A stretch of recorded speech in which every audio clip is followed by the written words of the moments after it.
Hello, my name is Brian Palmer, and I'm going to do a short little video here for you about the duty officer system in Star Trek Online. This is my first attempt at such a video, so feedback is appreciated here.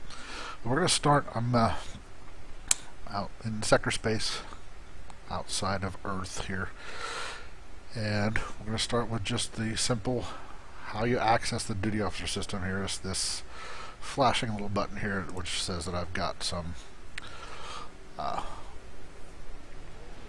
completed missions that I haven't collected yet, and I did that on purpose so you can see that. We're going to start with the overview tab, which shows you, there's a lot of information here, but you can see all the different categories for duty officer missions. And essentially the system is just you bossing around your officers and whatnot that are on your ship that aren't your actual bridge officers. And you just have little things that you can do. It's all managerial. It's just click and fill out things. But it can be a fairly deep system. It's something that I like in the game quite a bit.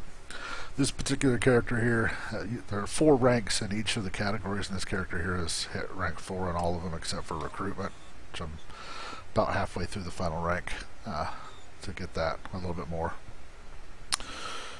And anytime that you can click the little thing here and expand it, and it'll show you what you get every time you complete one of the ranks. So with the diplomatic one, which is what Federation officers have, if you're Klingon in the Klingon Defense Force, you'll have marauding here. But essentially this one gives you some different accolades, titles, and the ability to transwarp to different locations in space, which is very useful. And then of course the ability to do the diplomatic immunity and things like that, so you can go into different sectors of space that you were normally restricted from. And they all have little things that you can do. You usually get an officer whenever a green quality officer whenever you complete each one of them. So that's how you can keep track of where you are on those. The roster tab will show you all of your current duty officers. I have 114 currently out of 125. You start off with just 100 slots that you can fill, and you can buy expansions from the store to increase your limit. 25 slots is 225 Zen. 100 you can do 4, so I think you can have up to 400 or 500 slots that you can fill. But if you don't want to spend any money, you can get through it with just 100 officers. You just have to be a little bit more careful about how you sort of do things. But here's the roster of all of my current officers, and you can filter them, what their status is, if they're unreserved, what have you, what their specialization is, and what their quality is. So like I only have one epic quality, it's the doctor. Don't have any ultra rares. I have several very rare purple quality officers and so forth. So this is the list of all of them. If you want to see what each officer, because they all have traits, so like this particular officer here, Kabali, has the efficient, eidetic memory, logical, and resolve, and then they'll have a specialization that gives you sort of different powers if they're active. Here, this is he's a ground warfare specialist, and this is increased damage versus VOD war. That's what he can do here. If you put them on active duty,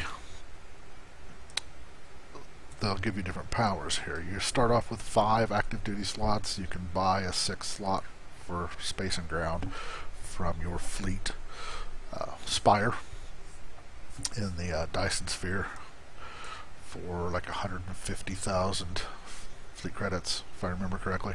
But anyway, each one of these does different things. Here I have 3 damage control engineers that do reduce the recharge time to emergency power to subsystem abilities. That's for the Drake build. Mine are just blue quality instead of purple because I can't really afford them yet, but there's specific reasons why you'd want to do that for the emergency power to shields and weapons. I like to create an aftershock gravity well. That's because it's a science character, what have you. Transwarp is, I like to transwarp around. And the recharging beam special attacks, of course. But you can do sort of whatever you want. There are different ways of doing it, but this is how I have mine set up here for space. For ground, I think I'm a little bit more random. Increased damage versus FOD-wire. The exothermic induction field, reduce the cooldown on that. That's something that I use quite a bit as a science character. Then I health monitor and things like that. This guy gives you extra cold press latinum for that, which isn't all that useful, but there are certain things you can use it for. I have 174, so it's not a lot. Right now I haven't been using it in very long, so you can get an idea when you look through there all the different things that are available. When you go to the ground, this will show you only the ones that are capable of being in active duty. You can swap them around at any time, although if you do put one on active duty, that'll bind him to your crew, so you can't sell them on the exchange afterwards. But there's a lot of different powers that you can have depending upon what your build is and what you want. If you're a tactical officer, you may want to reduce the cooldown on your grenades if you use grenades a lot, things like that. But this is where you see all of them for that, so you can get an idea when you're looking at your officers here. Here's the assignments tab, and right now I'm on the completed. So when you've got your duty officer assignments, when they're completed, you just hit collect rewards, and you'll get those things for there. And this is your R&D tab, and this shows you for your research and development. So I've got these research and development assignments going on right now, and there's still 6.5 hours to complete all of these. Although you can speed it up if you want to throw dilithium at it, but I don't have enough to really be throwing around dilithium all the time. So let's talk about the assignments there, what sort of assignments you can do. There's a lot of places where you can get assignments that you can do here. So right now I'm outside of Earth in sector space. So the current map, these are the assignments that are available. You'll note that any assignment that you can do, it doesn't have any red parts to it. So if right here I don't have enough antigens to do this particular assignment, and you may have a situation where you don't have the right officers, or the officer that needs to do that is already on another assignment or something. Like, let's see here, and you can take a look. If you just mouse over, you can see, if the requirements are too long, you can mouse over and it'll bring up this little window here. It'll show you. Let me find one where I won't have an officer available. I see, here you go. So you'll see that I don't have a deflector officer available for that. You can pick up officers in several different ways. We'll start with the most basic way. This is how you'll start out. When the duty officer system becomes available to you, you'll be given a bunch of duty officers that are all common quality, all white quality. So they come in white, just like your equipment. They come in white, green, blue, and purple. And then of course there's the rare gold quality epic one. So you go to Starfleet Academy if you're a Federation or a Federation aligned Romulan, although there's a space on the on New Romulus in the command center that you can also get some duty officers there. And if you're a Klingon, you go to Klingon Academy on Kronos to do that. So here we're at Starfleet Academy. I've beamed in and I'm way across the map, so we'll just run over here.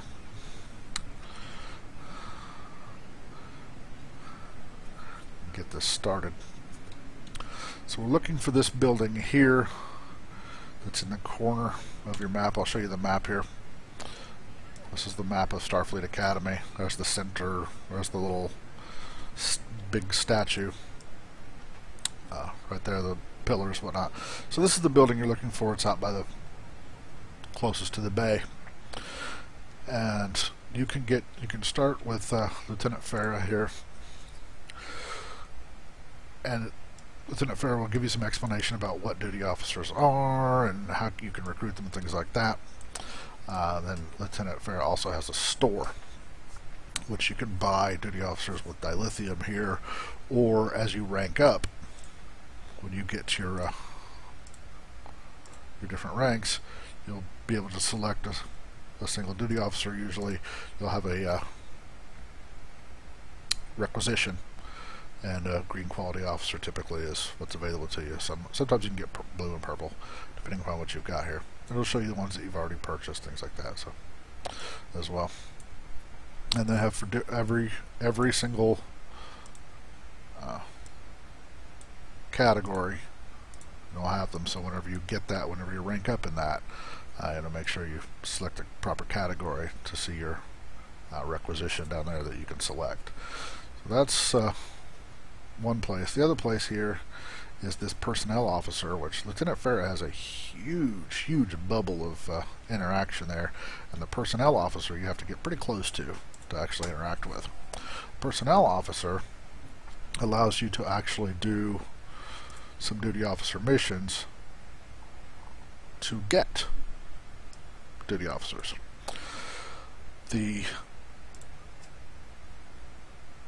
You just select it. It doesn't require a duty officer to do it, so you can always do it as long as you have slots. You'll have 20 slots available to you that you can do. I have 2 in progress right now. Sick bay, however, does not take up a slot, so I actually have 19 slots available to me because I've got Infiltrate the Orion City, because that's a long mission with a cooldown there. So you can do I'll start with these, because these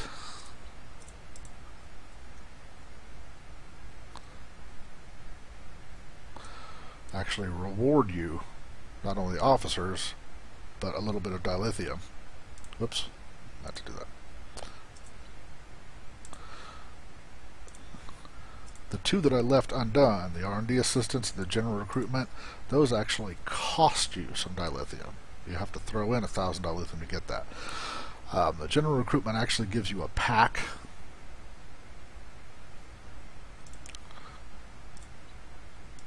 And R&D assistance generally gives you a bunch of emergency R&D holograms. Occasionally, however, you will get thrown in one of the special R&D officers that we'll go over in a minute when I start talking a little bit more about the R&D part of the system there. You can also reassign underperforming officers. What that does here is, like for example, the common duty officer reassignment. Keeping in mind that this does also cost you dilithium. This one costs you 500. You'll select from this 5 common quality duty officers. I don't have any available for common, so you go to the uncommon one. This one's going to cost me 2,500 dilithium to do. And you'd select 5 officers that you want to get rid of, and it will exchange those for 1 blue quality, for 1 rare quality officer. And then the same goes for the rare.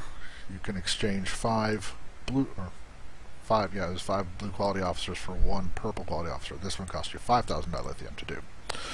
But that way you can sort of grind them up. So because you want as many purple quality officers as you can get, but you do still want to leave space for some common quality officers, some white ones, because you can use those in fleet projects, things like that. So, and then of course you can exchange officers. This one will allow you to grind them down. So say for example you need some common quality officers, you can exchange an uncommon officer for 5, or for, I'm sorry, not 5, I'm doing a little, for 3 common duty officers, if you just want to get rid of some that way. If you want to exchange them the other way. So that's the first place where you can get some. Also, there are 3 officers hanging out here on our space dock. See, out here back behind this, you've got an Andorian personnel officer and a Tellarite officer, and you can do the cultural exchange, and this will get you 1 common quality officer. Its cooldown is quicker than the ones that we did inside there. And you can reassign underperforming officers with these as well. And then here on Space Dock, or I'm sorry for the Academy, I'm sorry. There's 1 more off on the other side of Vulcan who will do the same thing, get you a 1 common quality officer. And they'll be in varying capacities. They'll have different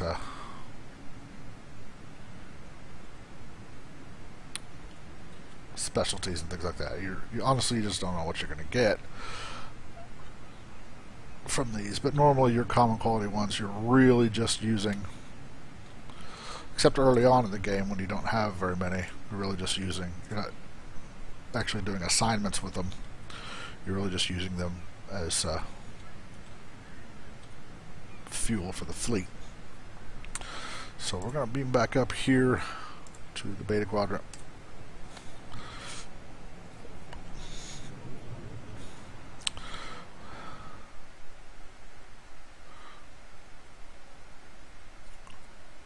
And take a look at some more specific things. So we go back to this, and now you see we have 11 in progress, and you can see that there's, in the duration is the cooldown for it. So the request R&D assistance, that's a 48 hours. It takes 48 hours to actually do this mission and get the rewards for it. So it'll be a while before you get anything here. The regular culture exchange ones, those are 20-hour cooldowns, so that's why tomorrow I'll have those officers, but it'll be just a few. These will take a little bit longer. And then once they're done, there is a cooldown of another 20 hours, I believe, if I remember correctly, before you can actually do the mission again. If you visit Starfleet Academy, then you'll notice that those missions are actually grayed out, and there's a cooldown timer on it. You can see how long it is, if I'm wrong, if I'm incorrect about how long it was. It usually takes about 3 or 4 days once you start the mission before you can do it again. But by then, you know, you've collected them in that time frame, so you get your missions, you get your officers there. So that's how you get some officers. You can also find them on the exchange if you can purchase them singly. And that's one way to get some of the more rare officers, but some of them are incredibly expensive here. Now, in R&D, again, you have categories, you know, beams, cannons, engineering, and so forth, which you can do different things. Here, what I'm doing, what I've got in progress, are just research to increase the levels for those, because you want to get them all to at least level 15 so that you can do the special thing here. See, if projectiles, I don't have the level 15 yet, so I don't have the tailpipe torpedo, as it were, the one that's the emission-seeking plasma projectile there. But I do have most of the others in up to 15, so like for engineering I can do the Aegis and then the conductive RCS accelerator, or the special ones there. You have to have a special officer to be able to do those. So like with beams, the special item that you can craft here is the omnidirectional beam array. It has a 360-degree firing arc, and you need a special officer for that, and I do happen to have one of those, so I can craft that, but I don't have, on this particular character anyway, I don't have the Aegis one to do those. But I can do the exotic particle field exciter, which you can actually pick that up in a drop as well. You don't have to craft that. That's where I got mine. I didn't craft it.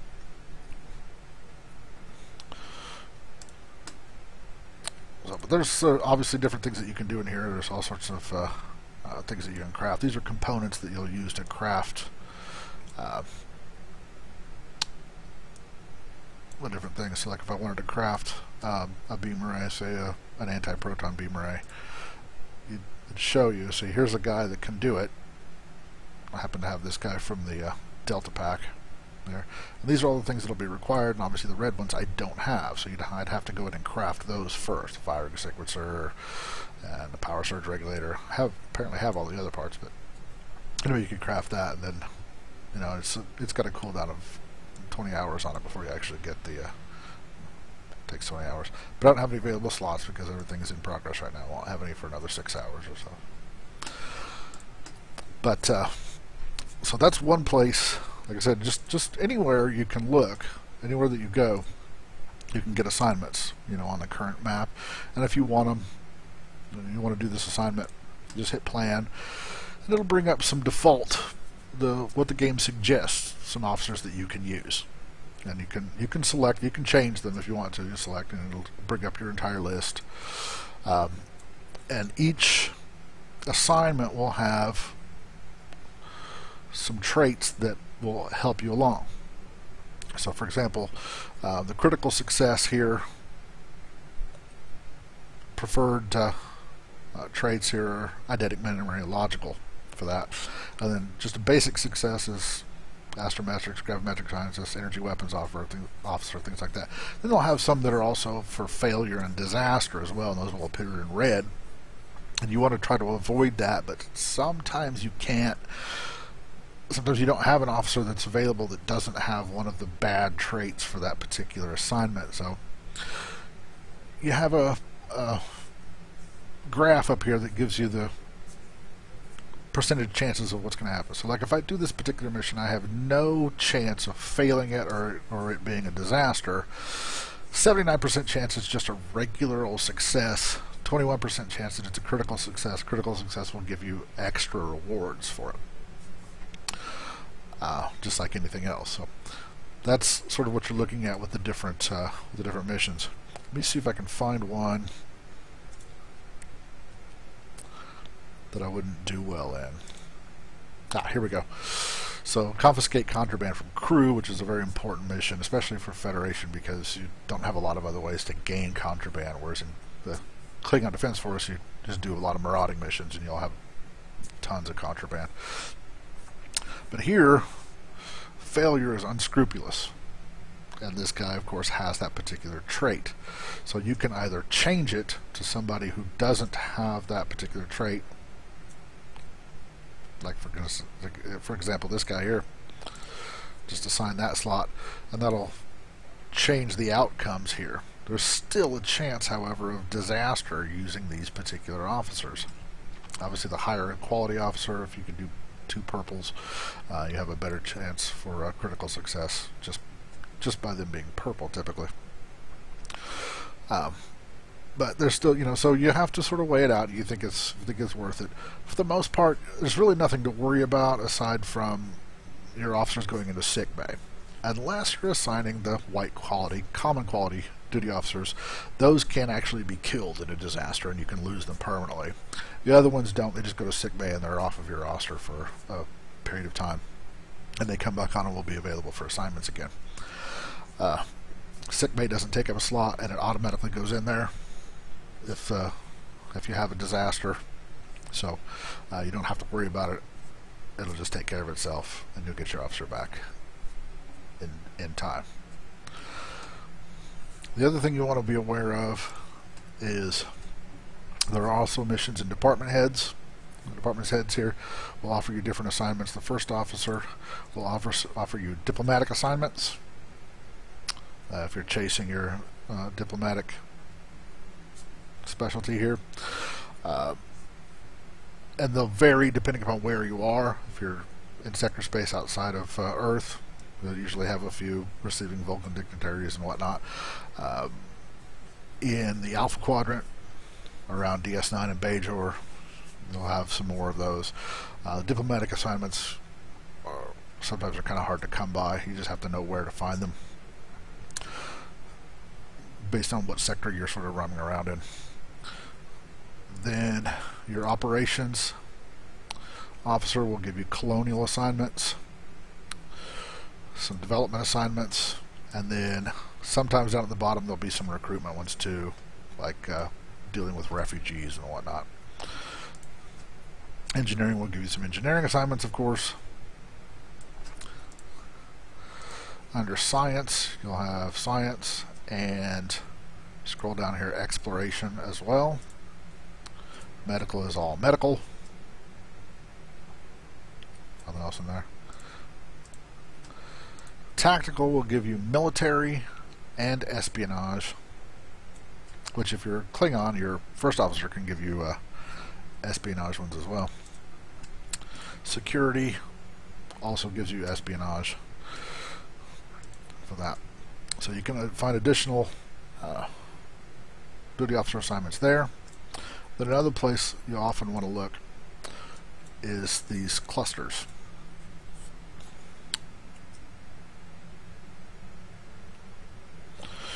And you'll get the hang of where to find different assignments, like if you're looking for some special colonial assignments inside the Dyson sphere.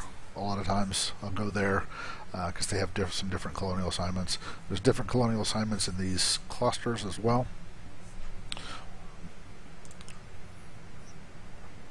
that are only available when you're in the cluster itself.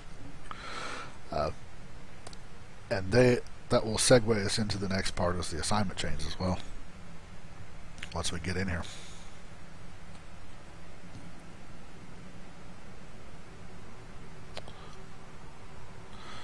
So once you get in here, let's see, these are special to the Delta Volantis cluster, and this one I need to do because I haven't finished that. And that's, you saw that it had for that particular assignment, it's in progress here. See, it says 7 of 7, and that's where you get to your assignment chains here. So when you go to assignment chains, some of the missions have there's a chain that'll take you through, and then at the end you get a special reward. So and whatever you're looking at, let's look at one that I've completed already. You can expand it here. The gaming proficiency one is one that I already completed. Here's the 4 missions that are in that particular chain. So you start with host a poker game, play Dabo, tri-dimensional chess, compete with a strategy master.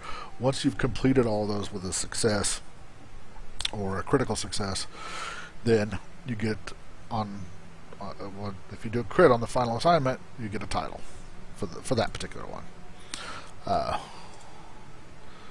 The facility 4028 gives you some commodities, Gamma Quadrant duty officers, things like that. Here's one that's I'm on 9 of 10 on it. I haven't completed here. So I've completed all the ones that have a check mark, but this one here that just has a little dot, I haven't completed that one yet. And I have to locate the spot. I haven't looked because you have got to go to a special spot here. But the Arcunis Arm, Delta Volantis. So I've got 6 of 7. I'm just going to do the last one here, and I'll get a unique blue officer. And if I repeat it, I get a purple one on critical success for that. So you can keep an eye on the chain, see what you need to do to complete it, so you know sort of where you are and what the rewards are going to be should you do that, should you actually complete the chain.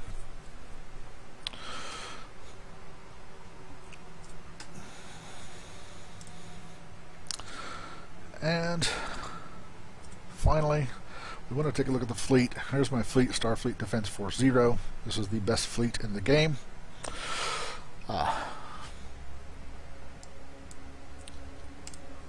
And this is what you do with your common quality duty officers. So like I said, I don't have any right now. We saw that earlier, that because I couldn't do that common quality reassignment thing. But where it says engineering and operations, in these different parts of your fleet where you're doing these things, when it's asking for duty officers, it's asking for common quality ones. Like I said, I don't have any to contribute here, but That's what it's looking for. When that contribute is highlighted, you'll hit that and it'll show you all the common quality duty officers that are in your roster that are available for donation to that.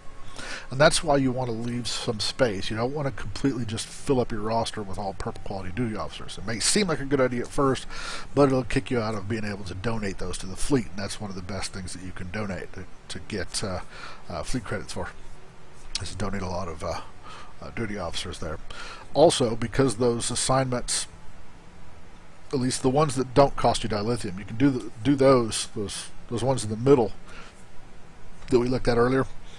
If you do those, you'll actually gain a little bit of, it's only 5, but you'll gain a little bit of dilithium from it, and you'll be able to do those officers. And those ones where you only get one, the ones that are off to the outside there, you can do those as well. Just do them repeatedly over and over again to get a few officers that you can donate to your fleet. You always want to leave a little bit of space here for that. So that's why on my roster I've only got 114 and 125. I don't want to fill it up all the way. If you do, you'll want to throw some money at the game and buy these extra slots so that you can be able to donate to your fleet, because you want to be able to get the good stuff. So that is a very, very, very basic understanding of the duty officer system in Star Trek Online. Like I said, it's actually very, very deep, and you can get into a lot of different things with it, because those duty officers will help you out for quite a few things, and what you've got going on. But there you go. I hope that was helpful for those of you who had some questions about the duty officer system, and if not, let me know, and maybe I'll do a second video with a little bit more in depth on some of the things. Or if you have some ideas of what you might want to know, we can take a look at that. So thank you very much for watching, and have a great day.